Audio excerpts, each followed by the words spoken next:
I am going to discuss on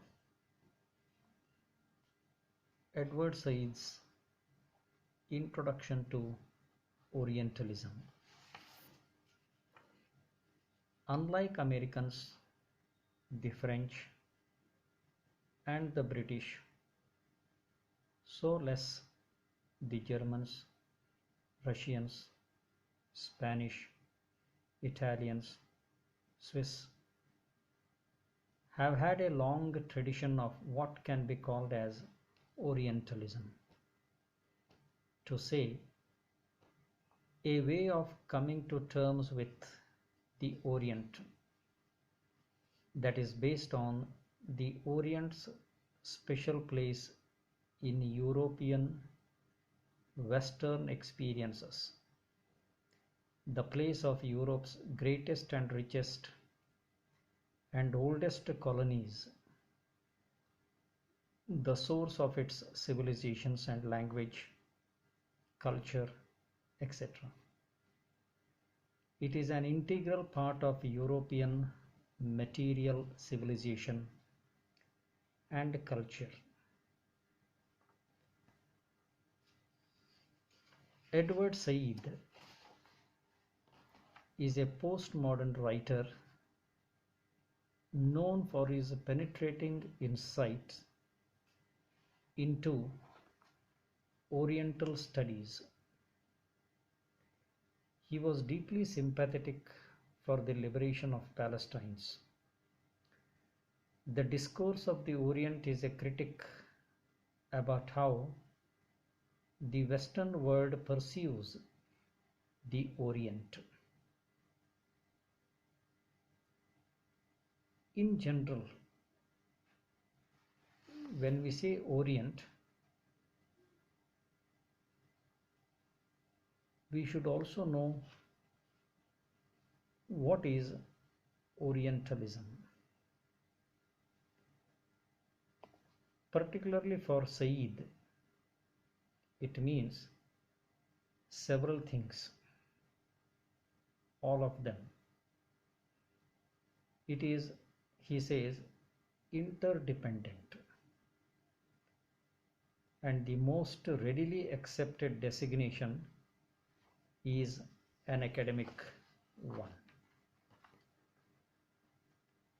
He says the Orient is a philosophical, sociological, cultural, and political construct. In the other words of Edward Said, Orient was almost a European invention and had been since antiquity a place of romance, exotic beings, haunting memories, landscapes, and distinct and remarkable experiences.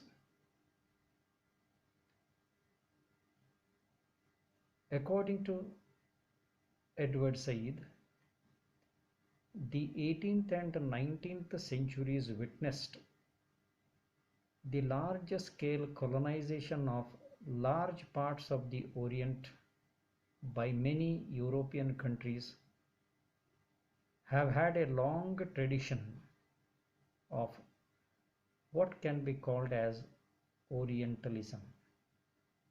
And as said, Orientalism is an integral part of European material civilization and culture. It is from the Orient is born the philosophical idea of Orientalism. Orientalism is a concept, as I have said, introduced by Edward Said.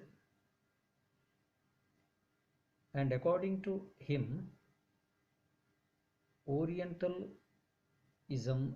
is an academic discourse. To speak of Orientalism is to understand the archaeological epistemology of Franco-British involvement in the Orient. For the West, the Orient is an historical idea that is connoted disapprovingly. The relationship between the Orient and the Occident of one of the hierarchies of power and domination. Antonio Gramsci had made a distinction between civil and political society, in which the civil society is made up of schools, families, and unions, while political society is made up of army, police, and bureaucracy. Culture is found operating within the civil society, where the influence of ideas of institutions work not through domination but through consent.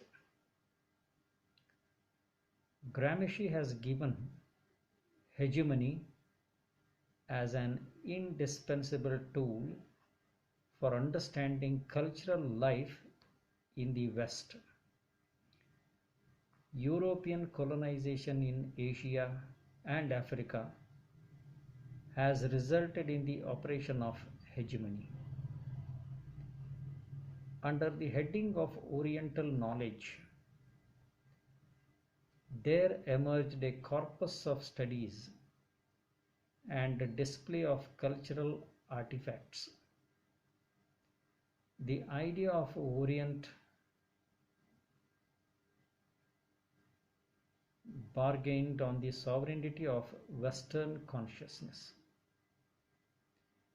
The whiteness of the white became an authoritative discourse speaking on the Oriental life and culture of men. According to Said,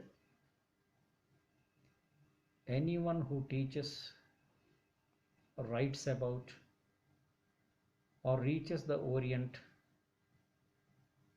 and this appeals whether the person is an anthropologist, sociologist, historian, or philologist, either in its specific or its general aspect, is an Orientalist, and what he or she does is Orientalism. I think the point is clear. For Said, the whole history of the Orient has been created as a fanciful relic.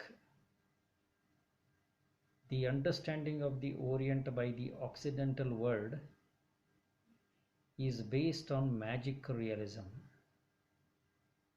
After decolonization, there has emerged writing by many authors on how the Orient was degraded. Oriental writers have deconstructed the notions of the Orient by Western writers. What matters in Orientalism is the group of ideas dominating the mass of material by accepting principles of European superiority, various kinds of racism, imperialism, and the like, rigid views of the Oriental as a kind of ideal and unchanging abstraction. Finally, one must repeatedly ask oneself whether what matters in Orientalism is the general group of ideas overriding the mass of materials about which who could deny that they were shot through with doctrines of European superiority, various kinds of racism, or much more varied work produced by almost uncountable individual writers whom one would take up as individual instances of author dealing with Orientalism. It means each individual writer has to be studied to understand the concept of Oriental as a kind of ideal and unchanging abstraction, and how Oriental has become